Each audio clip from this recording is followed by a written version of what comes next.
Alright fellas, here's a recap. We bought this bike from Copart to give it away. It's a 2016 Road Glide. She was pretty rough. We had to tear it apart. Ran into a little issue when we did find everything off. Got it taken care of, fired it up, ran mint, had to power wash it, had to get it looking good.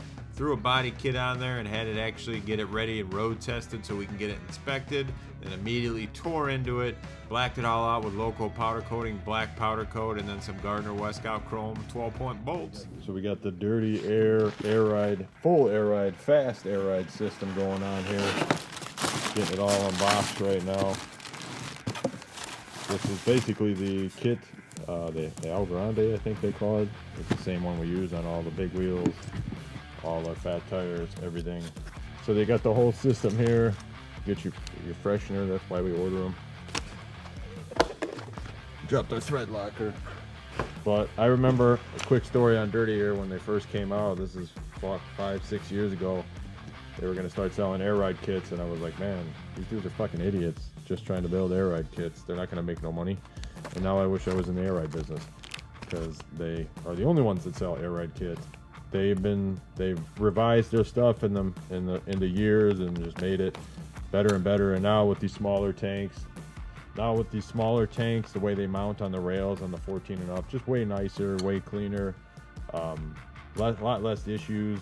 They actually made their own solenoids back in the day. They were using the AccuAir solenoids, which I think AccuAir is actually out of business, and there was always issues with those. These guys have been great. Can't say enough about them. They designed it. They have their own shock now and everything too. Back in the day, you were using Corvette shocks. I think the cheap Amazon air ride shit box kits out there for a couple $100. They're using all the old shit that we've been through it. We dealt with it. You know, that was in the beginning in 2013, 14. You just had issue after issue, but now the way they got it all done, it's just nice. And you know, these are internal fork stops, internal fork pucks for the air, so technically it's fluid. You know, fluid still used. Where back in the day it used to be just fluid with no spring. It would just run fluid in air basically. So, and then you got your bump stops, which these go under your fork can. So that way, if you were to, you set your height with these. So basically, if you were to bottom out, it's going to bottom out on these guys, and we'll show you when he's putting them on. For the guys that don't know about air ride, how they actually go on there and what they do. And then you just have a shorter spring, rear shocks, compressor, and then this fancy air tank, stainless, with their solenoid. So I'm gonna put this safety on here too. So stay tuned. Macho's gonna do that and get the whole kit wired up. I'm gonna do the bars. Alex is gonna come by and film for us, so we'll be ready shortly. So just to show you guys right here, I actually scooped this off of Facebook Marketplace. Usually I'm not all aftermarket. This is Advent Black and it's okay fitting. It's not the greatest, but this is a 17 and up chin spoiler for the Road Glide. So the only difference is when you get into the cooler, the oil cooler on the twin cams are facing down, where your 17 and up M8s, the cooler is now face, you know, outwards or whatever. So we're just gonna, it looks cooler. I like the way Harley did do it originally, and I just threw it on here versus doing a regular chin spoiler. But we're just gonna put a mesh screen right there, and that way it's covered up and stuff. It's not gonna change the way the airflow is or anything. So, and then scooped up some custom dynamic LED turn signals, just a little touches. So get rid of these guys and throw them in the front, and then should just dress it up a little bit here and there, make it look a little better. So Macho is gonna do the air ride. I'm gonna kind of stay out. I'm gonna do the handlebars, which are right there on the ground, DA bars. I already got them drilled, local powder coated, and we got them drilled. We're gonna run the clutch and the brake line internal, so that way they're hidden and just look nice.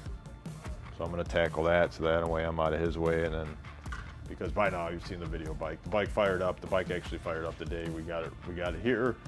We had an issue with kind of like right up in here.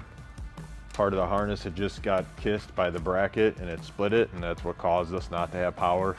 And the way it was edited was, I mean, it literally took us 2 hours to figure it out, because we tried everything. We tried the BCM, ECM, fuses, fairing harness, all that shit, and couldn't figure it out. And then finally we caught it. So I fired right up, took it to the DMV, took it to the local inspection, which if you look right here, when you in Illinois, I assume they do that because of, like I said in the other video, they do that probably because they don't want you to waste the state's time. So they make you go to a local truck inspection. So the truck inspection gives you this sticker, which then once that gets approved, then you can make an appointment with the Secretary of State to get the bike inspected, which I did. I didn't record that because I'm going to step on no toes. But I didn't know where they put the sticker. Macho pointed it out. They stuck that bitch right under there. So that's actually the Illinois. It says vehicle rebuilt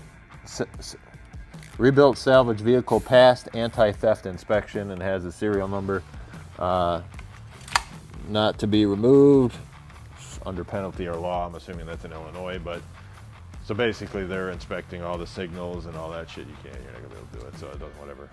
But and that, you know, they'll compare the VIN numbers to the engine case and the frame because they want to make sure nothing's stolen, and we're good to go.